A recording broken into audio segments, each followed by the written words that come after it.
Hello students, today our experiment title is trial on vane pump and plotting of operating characteristics. Now what exactly you mean by operating characteristics? It is like a manual for a device that how it will function under certain conditions. Like I will explain you with the help of diagram. So, whether you purchase any kind of hydraulic device, positive type or non-positive type, you will get operating characteristics along with that particular device. Now, what are operating characteristics? Operating characteristics are certain conditions in which you need to operate that device, which is specified by the device manufacturer. That means you could see that these operating characteristics are certain conditions which a user should not violate. Okay, so let us understand all these conditions with the help of a simple graph. Okay, so if you take any hydraulic device, you have speed as an independent quantity. That means speed at which you run that particular device is variable. Against that, you will have different discharge, output power and efficiencies. Now, if you plot discharge, output power and efficiency against the speed, you will get certain curves. Okay, like here I plotted these three quantities with respect to the four speeds. So you have certain readings and those are joined. Now, what exactly does this particular, what is the significance of this activity is that if you want to operate your machine anywhere between 1340 and 2080, let's say I need to operate at 1500 rpm, then what I'll just project this point over these three curves, and whatever is the intersection point I will project them on the respective graphs.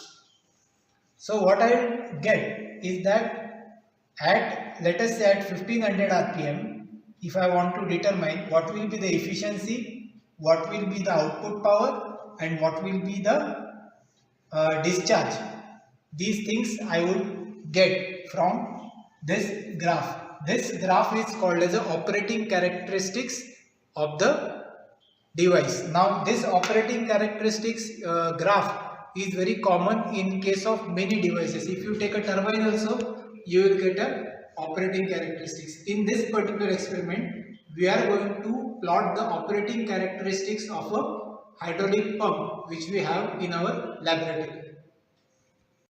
So we have seen what is operating characteristics. So now we will see how to get the operating characteristics of the device. So as to get the operating characteristics of the device, we must know what is the efficiency.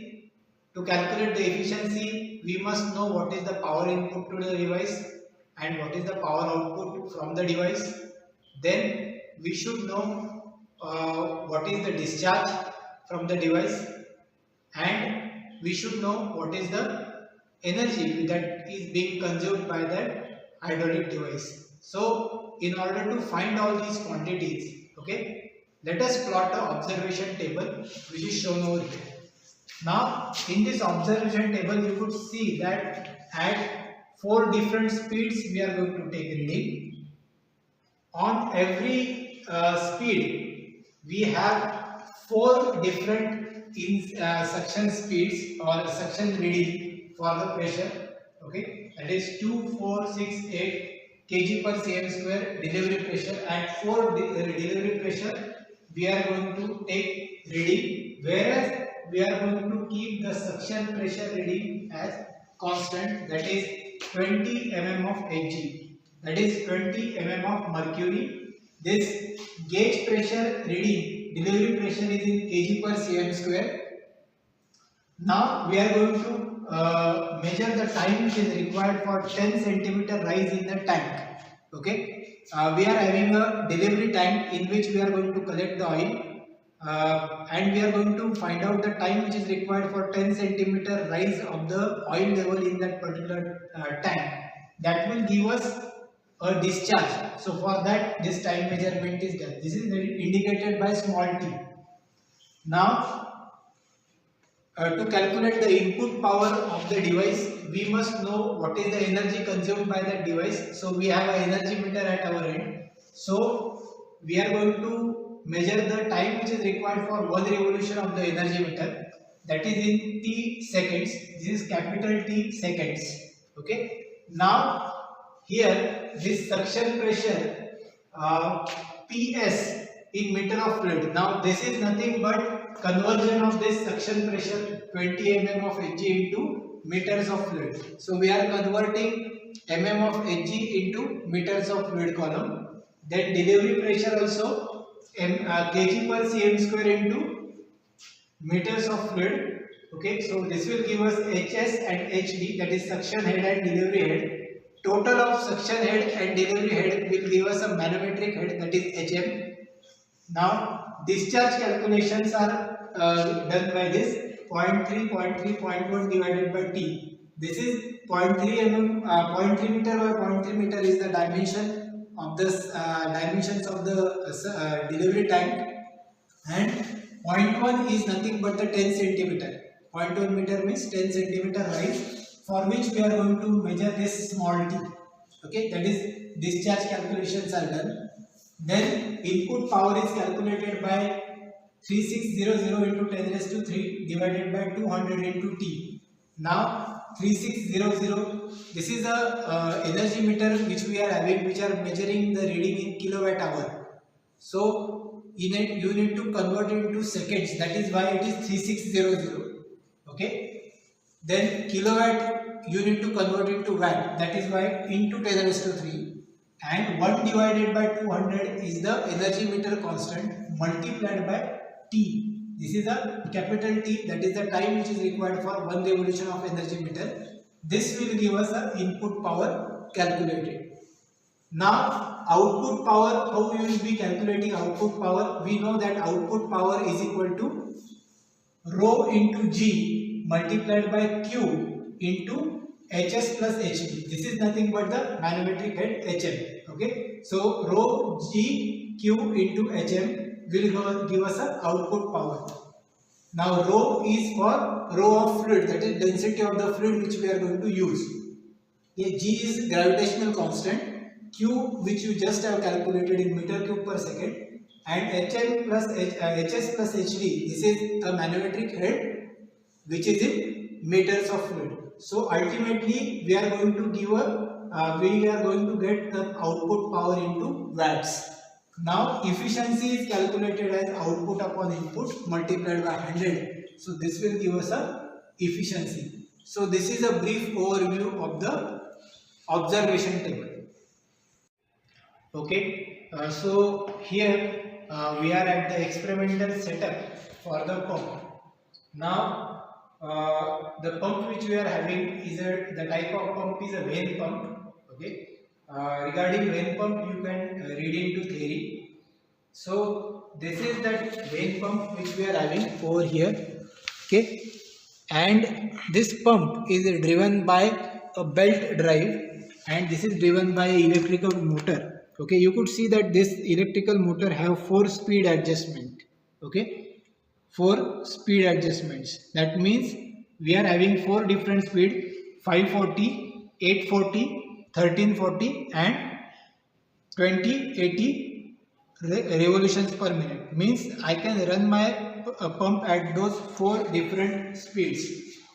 Now here to the pump we are having this as a suction line. Okay, so here you could see that the outer reading is this is a delivery line, sorry. So here you could see that the output is in kg per cm square. Outer reading 2468, 2468. These 4 readings we need to take. Okay, behind that this is a vacuum gauge.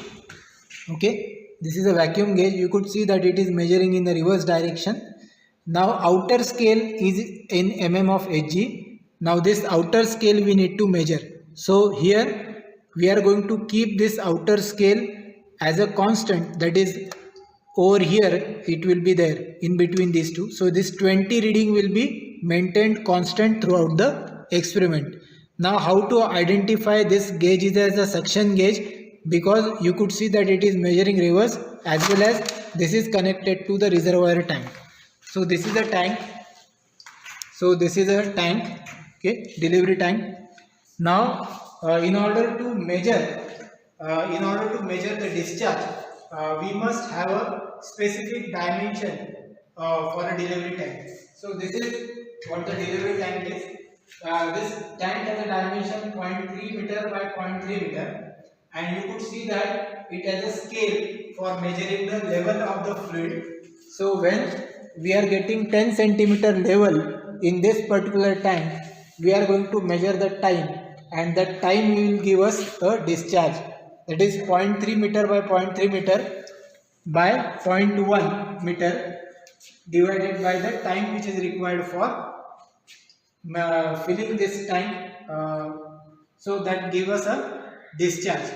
Now here, to measure the input power, we are going to measure the energy which is consumed, and that is measured by this energy meter which is available in our lab.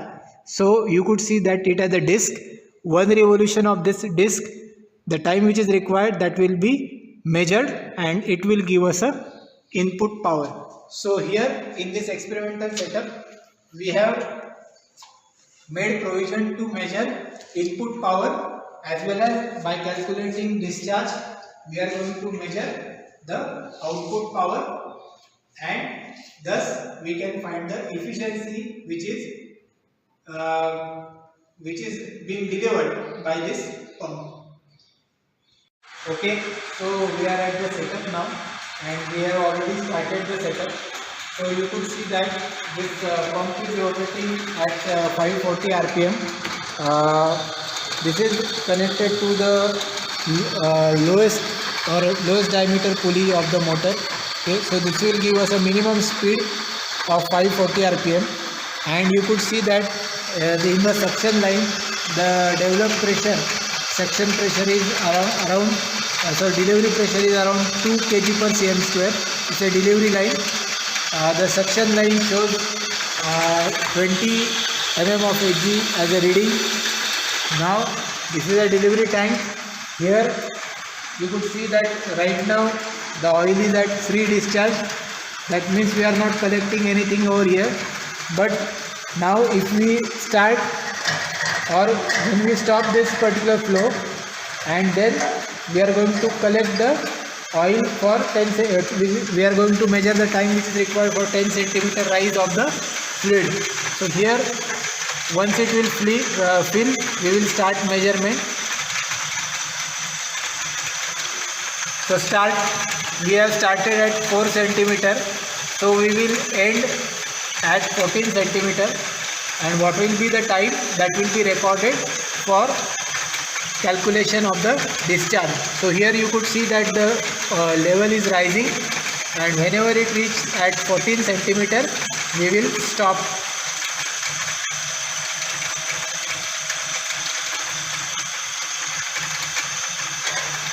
So it is still building.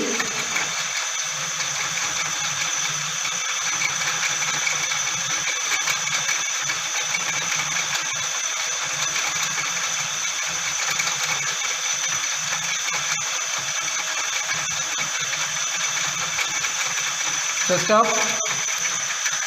So what we have done is that we have measured the time which is required for 10 centimeter rise of the oil in the delivery tank in order to find out the discharge which is coming through the pump. Okay, this is about calculation of the output power. And now input power, for input power calculation, we are going to take a reading of this disc to get to rotate for one revolution, so that we will provide you. So this will complete the measurement of the input power. Thank you.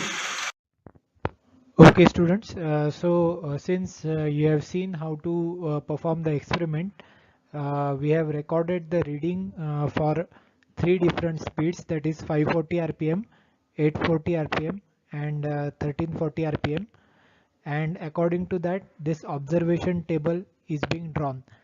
Now the sample calculation is shown for reading serial number 1. Okay, this reading is highlighted and the calculation for this is shown in next slide. So what you observe here is that we are assuming that a specific gravity of the pump fluid is 0.89. That means the density of the fluid is 890 kg per meter cube. So sample calculation, for calculation of suction head HS, we know that rho gh of fluid is equal to rho gh of mercury. Since we are measuring height suction head in mm of hg, that is why we have taken mercury over here. So what we get is that HS is equal to 13.6 into 1000, that is density of mercury, multiplied by 9.81 G multiplied by H. H of mercury is 20 mm, that is 0.02 meter, divided by, for fluid we know that it is 0.89 into 1000 multiplied by 9.81. This will give you suction head as at 0.3056 meter of fluid. Then delivery head HD is 2 kg per cm square. So 2 kg per cm square is converted into Newton per meter square. So multiply by 9.81 divided by 10 raised to minus 4. So that will give you 196,200 Newton per meter square. So this you need to convert into meters of fluid. So that will be converted into meter of fluid by multiplying by dividing this by rho into G. So rho for fluid is 0.89 into 1000 multiplied by G is 9.81 multiplied by HD. So HD will be giving as 22.47 meter of fluid. So HM, that is head manometric, is nothing but the sum of HS plus HD, that will give you 23.054 meter of fluid. So discharge calculation are 0.3 into zero point 0.1. This 0.1 is 10 centimeter of rise that we have measured divided by the time, that is 47 for first reading. So it will give you 1.91 into 10 raised to minus 5 meter cube per second. So input power calculation, for that we have taken energy meter reading, that is capital T. So 3600 into 1000 divided by 200 into T. So T is 104 seconds for first reading. The energy meter takes 104 seconds to complete one revolution. So that will give you power input as 173.07 watt. So output power is given by rho gh of fluid, that is rho for fluid, G into Q, that is discharge, into manometric head. So rho is 0.89 into 1000